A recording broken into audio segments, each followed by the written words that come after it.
फिर कलयुग चल रहा है ऑफ कोर्स।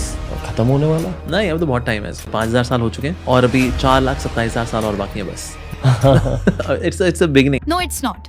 यह सृष्टि लाखों वर्ष पुरानी नहीं है, बल्कि प्रमाणित रूप से इसकी आयु केवल 5,000 वर्ष ही है, जिसमें से आधा समय यानी 2500 वर्ष स्वर्ग कहलाता है और बाकी का आधा यानी 2500 वर्ष नरक। शास्त्रों में भी कहते हैं ना, ब्रह्मा का दिन और ब्रह्मा की रात। अगर सृष्टि की आयु लाखों या करोड़ों वर्ष होती तो आज तक केवल 2500 वर्षों का ही इतिहास क्यों उपलब्ध है और खुदाइयों में 5,000 वर्ष से अधिक पुरानी कोई भी वस्तु क्यों नहीं मिली है। मोहनजोदड़ो लगभग 4600 वर्ष पुरानी है, हड़प्पा लगभग 5,000 वर्ष पुरानी और मेसोपोटामिया 3000 ईसा पूर्व की है।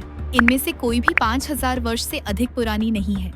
मुसलमानों के अनुसार भी 14वीं सदी पूरी हो चुकी है। इसका अर्थ है कि सृष्टि की आयु अब समाप्ति की ओर है। क्रिश्चियंस कहते हैं 3000 years before Christ was heaven, अर्थात यह सतयुग आदि की बात है। यह प्रमाणित करता है कि क्राइस्ट को 2000 वर्ष हुए और क्राइस्ट से 3000 वर्ष पहले सृष्टि पर सतयुग शुरू हुआ था। इस प्रकार कुल सृष्टि की आयु 5000 वर्ष ही है।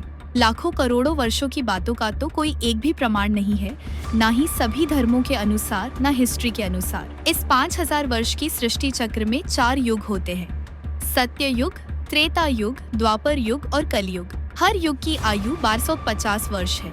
संपूर्ण सृष्टि चक्र 5000 वर्ष। इस चक्र को स्वास्तिक के रूप में दर्शाया गया है, जो केवल सनातन धर्म में ही नहीं बल्कि अन्य धर्मों और संस्कृतियों में भी मिलता है।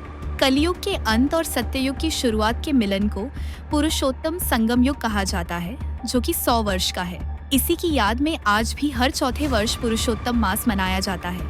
जैसे हर धर्मपिता ने 100 वर्षों के अंदर अपने अपने धर्म की स्थापना की, ठीक वैसे ही भगवान भी इस पुरुषोत्तम संगम युग में आकर चारों युगों की नई दुनिया की स्थापना करते हैं। भगवान डायरेक्टर जो डायरेक्शन देते हैं, उस पर अभी जो चलते हैं, वह अपने लिए सुख की दुनिया का निर्माण कर लेते हैं। इसीलिए अब जानने का समय है, भगवान का एकवायपी रूप कौन है।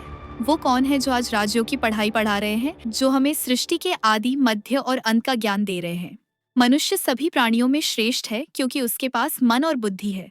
तो फिर हम अंधविश्वास में क्यों रहे? जैसे रावण कोई 10 सिर वाला व्यक्ति नहीं था, वह 10 मत, 10 विकार और 10 धर्मों का प्रतीक है।